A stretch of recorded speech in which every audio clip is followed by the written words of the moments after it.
દબાણ થાય છે. નકર આપણે ઘણા નથી કે મન અહક થાય મેં અહક તો વળી હું થતું છે. એટલે આવું અહક છે ને બહુ ખરાબ.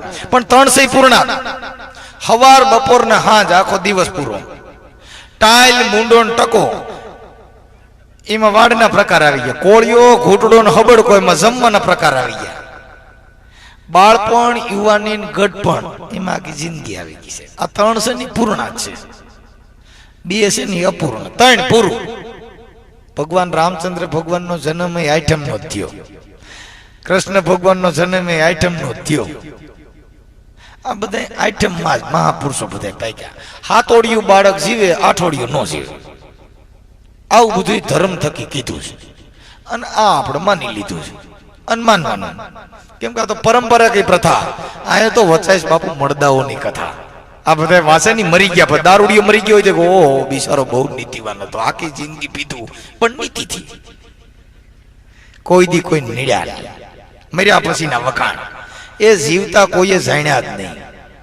જો જીવતા જાણી લીધા હોત તો સાહેબ આ દુનિયામાં કોઈ હાઈડ થયા ન હોત. આ મર્યા પછી તો ઓહો એ મનસુખભાઈ જેવો માણા નો થાય. અરે પણ ઈ બેઠો હોય એની હાલ એમ કરી કરીને બાટલા ચડાવેલે વાય લઈને બરીને માન નાખ્યા. અમારા બાપા ને આવીને એમ કહે એ ગોવિંદ દાના મનસુખ ગોવિંદ રાઠોડ રાણા દિલ્હીના બાદશાહ ની દિલ્હી ડગમગાવે. એટલે મેં ક્યાં વખાણ કરવા દો, અમારે ઘરે ખાવા ખીચડી તો તમારો બાપ. આ માંગી ખાવાનું કામ ધર્મગુરુએ બાટલા ચડાવ્યા. મારા છોકરાના લગ્ન ગોપાલભાઈ શમશાનમાં થયા. મારી દીકરીના લગ્ન શમશાનમાં થયા. આખું ઘર કાળ સોઘડિયામાં પડ્યા. તોય અમારા ઘરે બાયુએ રિહામણા કાઢ્યા અને આ શુભ સોઘડિયામાં પૈણ્યા હતા ને એની બાયુ હજી આવી નથી.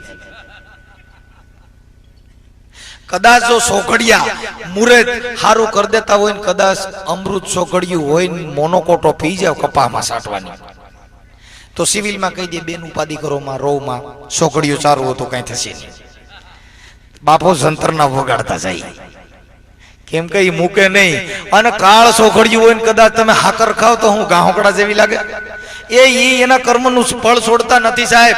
આ આકાશમાંથી પાણી પડે ને એ કાચના બટકા જેવું હોય પણ ઈ ધૂળ તમાનો સંકરણ ઈ પાણી ડોળ પકડી જાય પછી કોઈ દી બાયુએ ગોળા ફેર્યા. એ ઠામડા થવામાં નો લે. હું કામ કે ઈ પાણીમાં ડોળ છે એને ધૂળ ધમાહાનો સંગ કર્યો છે. ઈ પાણી